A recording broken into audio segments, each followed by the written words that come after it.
David, I wanted to, you joined in January, right? February 1st. February 1st, okay. So I'm not going to put you on the spot of historical information about being a member of the team, but what have you learned in the last 5 months as far as how the RSN business differs from where you were previously? And what do you... Sure. Before I get into that, I just want to thank you for giving the new guy the session after lunch. It's kind of exactly where you want to be. You know, compared to where I was, and I spent, by way of context, 21 years at ESPN, almost exclusively in the distribution world. It's very similar, and it's very different. You know, my observations in terms of the similarities is you just have a passionate group of people that are very dedicated to what they do. And, you know, my thoughts on that is, yeah, we should all feel that way, and we should all feel very lucky to make a living in the world of sports in some way, shape, or form. You know, as I talk to my neighbors that are Wall Street people or sell insurance, you know, a bad day is relative, I can tell you that. So there are a lot of similarities. You know, on the differences side for me, and I think this is a bit of a competitive differential for the regional business, is that, you know, at a company like ESPN and even at a company like ours from a national perspective, you know, when you're covering the Stanley Cup, for instance, you have to be pretty impartial as you cover those teams. You know, I think as we've done research, and I did some research in my old life, and we've done some research, that's anything but the case at a regional level. You know, fans demand partiality, and I think that's a competitive differentiator. You know, when you have Jim Gorman and Tommy Heinsohn calling Celtics games, you know, they're the fans' choice to call those games, and I think that's a big-time competitive differentiator as you try to build a brand or get people to watch those games. So I want to touch on something that this weekend we had the U.S. Open, right? Which I know used to be the NBC property, but Fox this year. So one thing they did was interesting with their production is that they, when they produced the featured groups, they actually had all the camera signals coming back here to the Big Ten facility, and they switched it out of some control rooms here. And I guess maybe you could talk a little about the NHL playoffs, because I guess the NBC mothership, if you will, leveraged some of your teams for those playoffs as well, right, as far as production? Yeah, I mean, they leveraged all of our teams that were in the playoffs. And so from a production standpoint, the quote-unquote mothership would carry the broadcast of our regionals. And, you know, so for instance, when Philly played the Capitals in the first round, we would alternate who was bringing the games to the NBC Sports Network. You know, another thing that we do and we're really proud of is, you know, we're going to have talent in Stanford and down in Rio calling the Olympics. So, you know, it's a feather into the group's cap per se, and, you know, I think it's smart on an enterprise basis where we're looking for our best talent and looking to kind of leverage them wherever we can. And I think people that are involved, and by the way, there are people, we have John Sabakin who's here, who's going to do some production work down in Rio as well.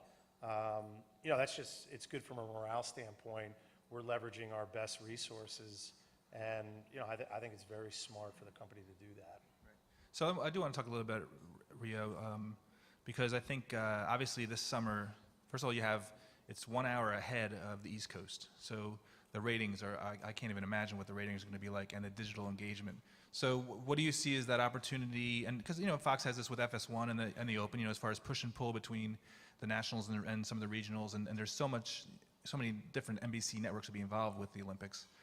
What's the push-pull there for the Olympics, and what do you see the opportunities for getting the regionals part of the viewership? If you will? Yeah, so we're doing things today. You know, so for instance, we create interstitials that are going to air within the regionals that showcase athletes that are from certain areas. You know, you have a volleyball player from the Bay Area. Well, it just makes sense. And so we're doing whatever we can to leverage the Olympics to create quality content at the regional level.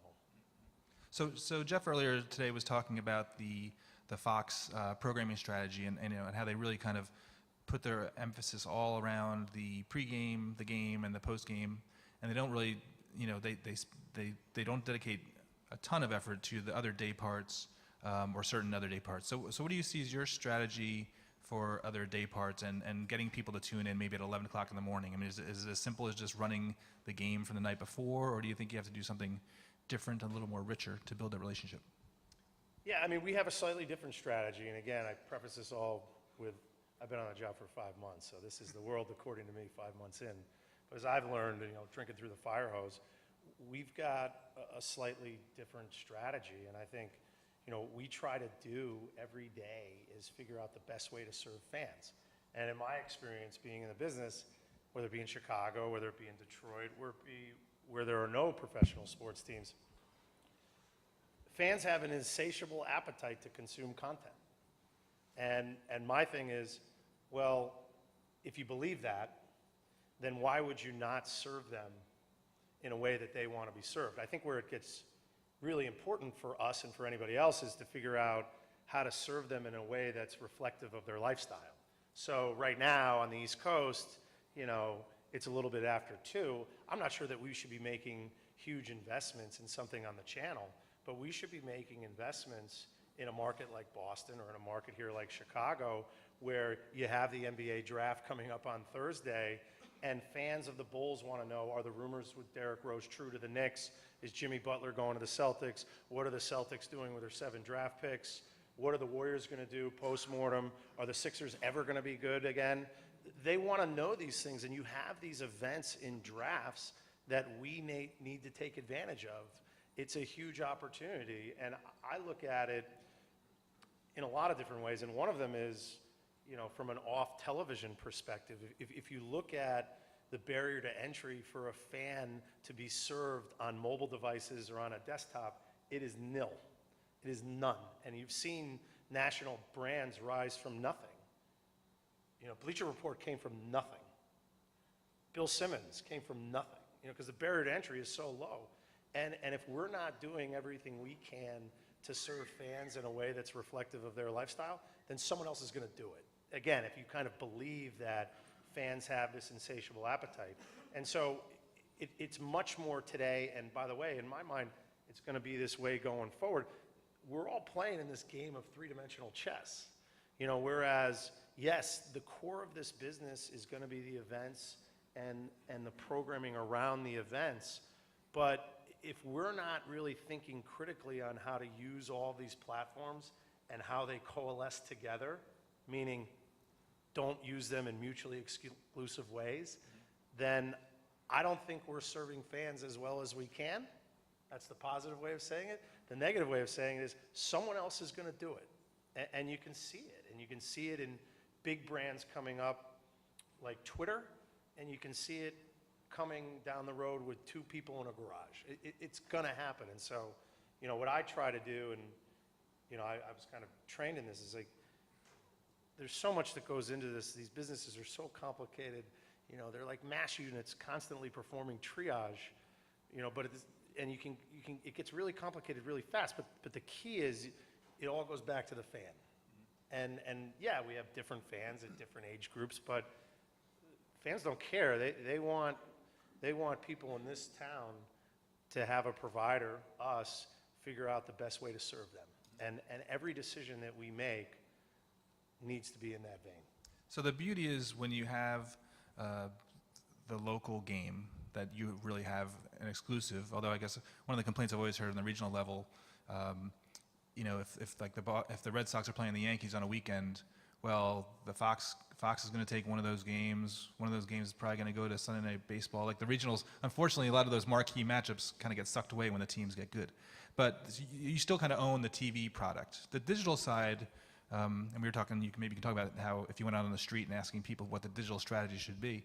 But how do you differentiate? And at ESPN seem to have figured that out, I think. So do you have any experience from those days as far as what they did right, as far as really kind of building their digital website, app? They kind of... ESPN's got a great digital product. I think they've benefited immensely from their brand. And fans are going to try to access ESPN content because of their affinity for the brand. And that stems from the television brand. I mean, getting back to your earlier point, I try to frame up, and this is meant to has no disrespect to anybody, but to me, I don't really know what digital is. I don't. And I think the reason that I feel that way is, getting back to our earlier conversation, if you walked out onto Adams Street here and asked fans of the teams of Chicago of what they want CSN's digital strategy to be, I think they'd look at you pretty cockeyed, and you'd probably get 100 different answers. They just, what is it? I mean, again, this is figuring out how to leverage every touch point that a fan has and programming those touch points appropriately reflective of their lifestyles. And one of the things that I love about this business that, again, is very different than a national provider. So forget about ESPN for a second. Let's focus on NBC Sports. We have the ability to try to figure that out a little bit on the fly in the 8 markets that we're in. Really 7, but 8 different channels. You know, at NBC Sports, you have to kind of figure out the right approach, and it's there for all the world to see. And so this notion of these networks being these individual think tanks to try to figure out, you know, how to best serve our fans in these marketplaces, as, you know, there is going to be the next iteration of Snapchat, and I'm not sure that anybody's figured out how to program to Snapchat.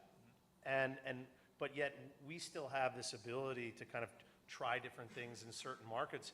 And that's not just, okay, what's going to be our programming strategy? That's right down to, okay, how do we have to think critically about who we're hiring? And having said all that, I have a deep appreciation, at least for our business, that all the markets are different, and these are local businesses, and they will always be and should be run as local businesses. But you can leverage the fact that you can try something in this market and then try something in Philly to try to figure out what's the next best way to tie everything together. Well, it seems that one of the challenges on the digital side, and maybe you heard this at ESPN. I told you I don't know what digital is. That's so true. I don't know what you're talking about. But you'll hear this, maybe, you know, and we have this own discussion. You hear this a lot. It'll be something like, we need an app, we need a VR strategy, and do you think sometimes people just, they don't know why they need it, they're just kind of saying it, and then it kind of creates this whole ripple effect of development work and trying to keep up with the Joneses, and then by the time you get your app developed, to your point, Snapchat's already kind of, you know, yesterday's news by the time you figure out how to do your Snapchat strategy. So how do you kind of sort through some of those things and not get into that saying, we need a blank?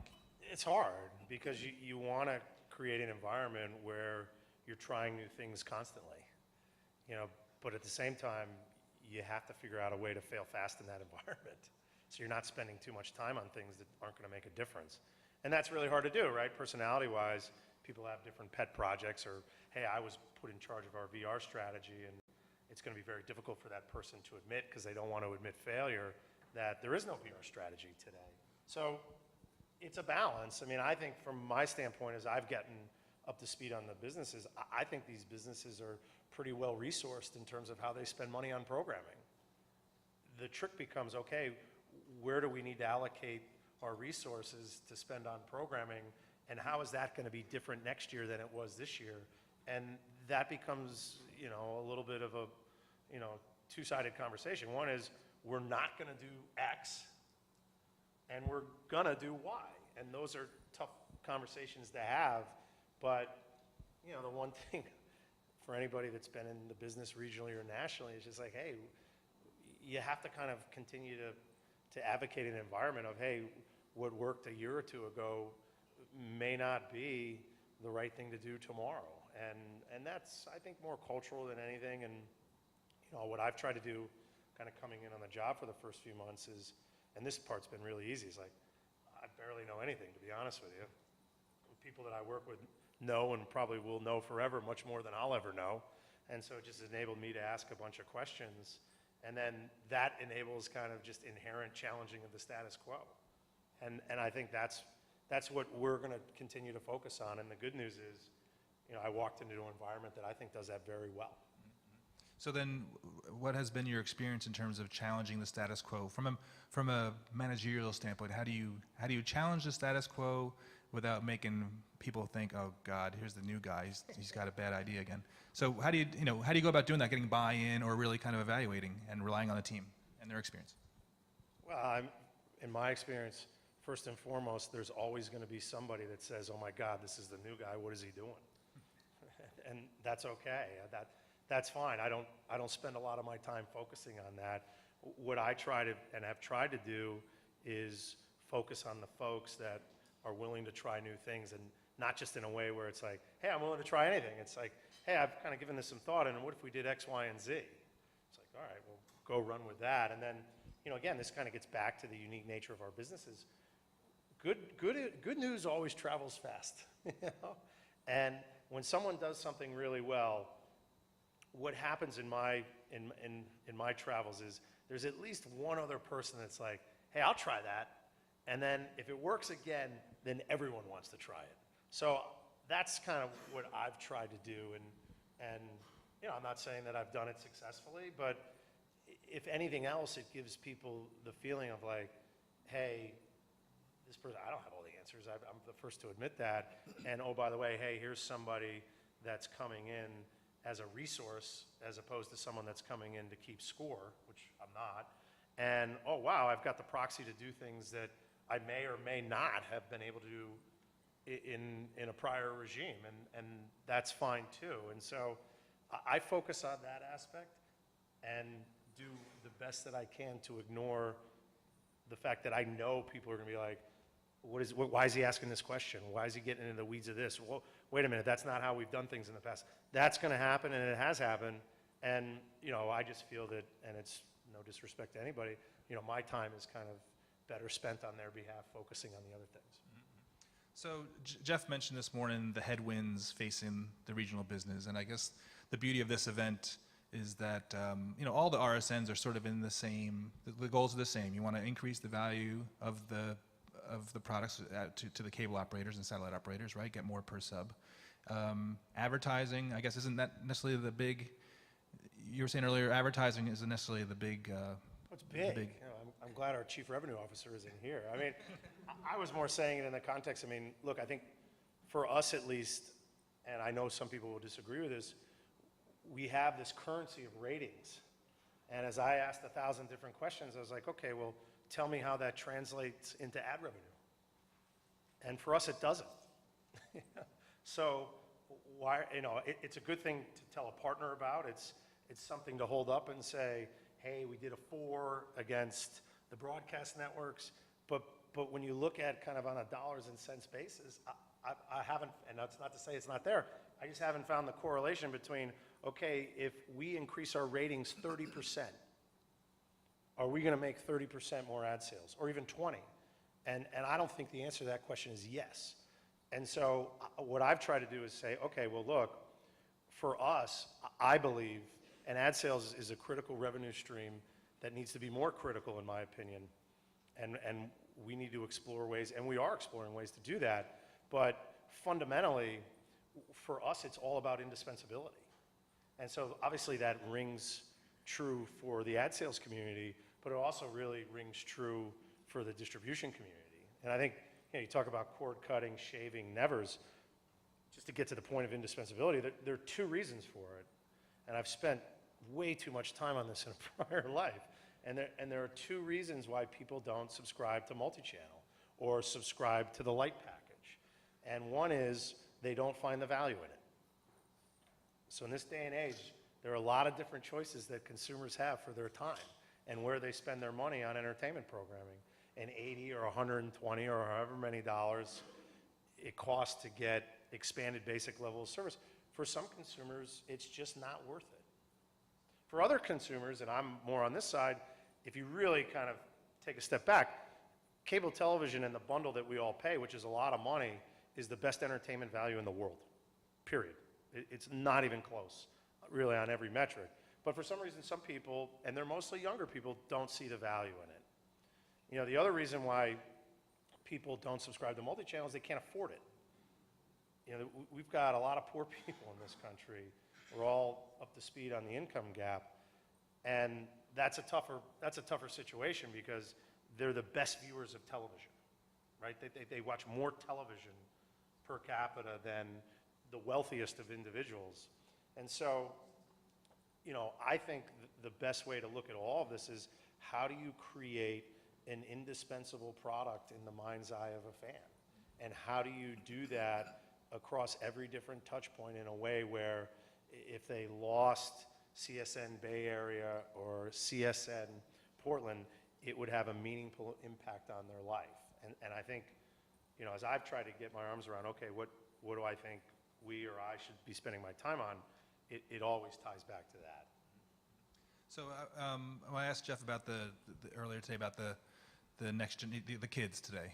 Kids today, you know, they're space aliens, and they love their devices. They don't care about the big TV set. People act as if they're gonna. Well, to your point, they don't value pay TV. They don't seem to value anything they have to pay for, to be honest. But I'm not sure they value their parents either. That's a battle with my 4 kids. They value their parents. Knuckleheads. They value their parents. They value their parents, uncles, cousins, nephews' HBO account is what they value. So, but you know, what do you see as sort of understanding? It's amazing to me how you read article after article, and it's like, honestly, people think they don't enjoy the same things that people over the age of 25 do. Now, they do love e-gaming, and that could be a potential revenue source actually for you guys to fill those day parts, right? But what do you see as that generation, and what's your sense of their behaviors and how they will evolve as they become consumers and they hit 25, 30, 35 years old? So I think it's more indicative of the fact that it's a very different world than when we were kids.